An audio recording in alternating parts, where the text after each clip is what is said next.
Well, basically, for the small businessman, especially in the restaurant business, it's pretty complicated because there's so many different things that affect us.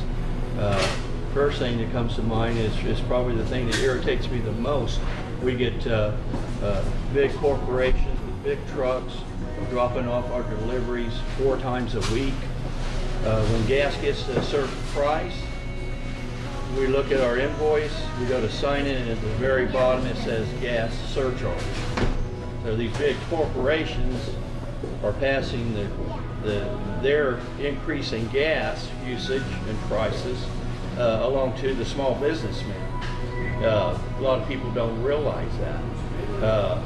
The trucks that deliver to these big warehouses for these big companies, they generally just go up.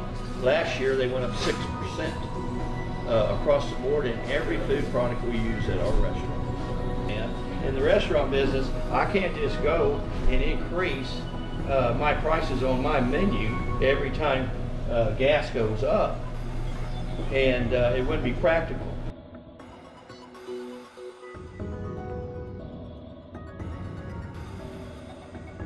I got a lot of part-time people that work for me.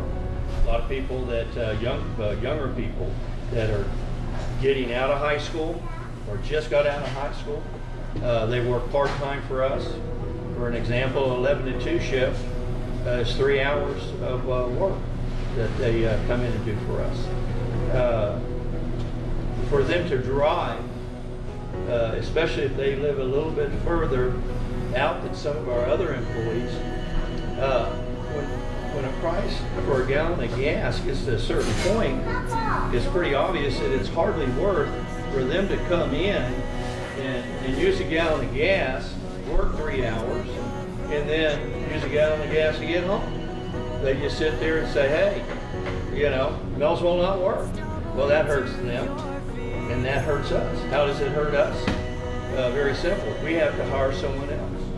I've got to go through the pain of putting an ad together, paying for that ad, to get other people to come in and apply for a job. Guess what? Instead of getting 20 applications, when gas gets to a certain price, I only get 10 applications. Because people are sitting at home saying, yeah, that's too far, and the gas, you know, it ain't worth it. Okay? Right. So then I got to go through the process of training that person when they do come in. So it goes on and on and on. I mean, I can go through many different examples, but here's the bottom line.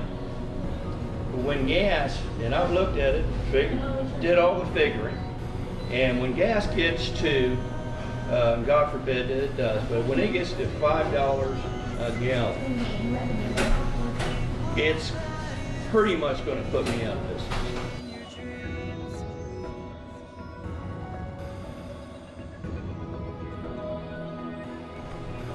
Well, we've heard it a lot, but in my opinion, we need to just start looking for gas, oil in the United States, or hey, how about maybe Canada?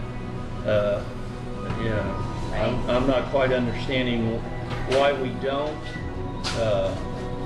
It baffles me, and continues to this day. We have to. I mean, it's to me, it's ignorant not to, and I don't know why we're not.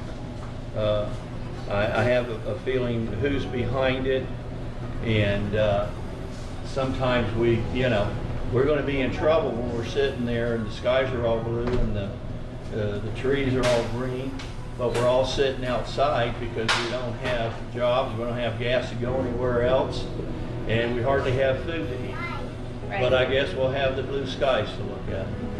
But I'll say this, on the other side of that sky, there's a place called heaven. And there's someone up there in the heavens looking down on us right now,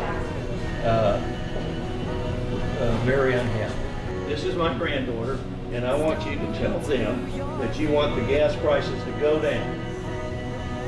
Can you do that? That's okay. Can't you tell them, say, get the gas prices down like this?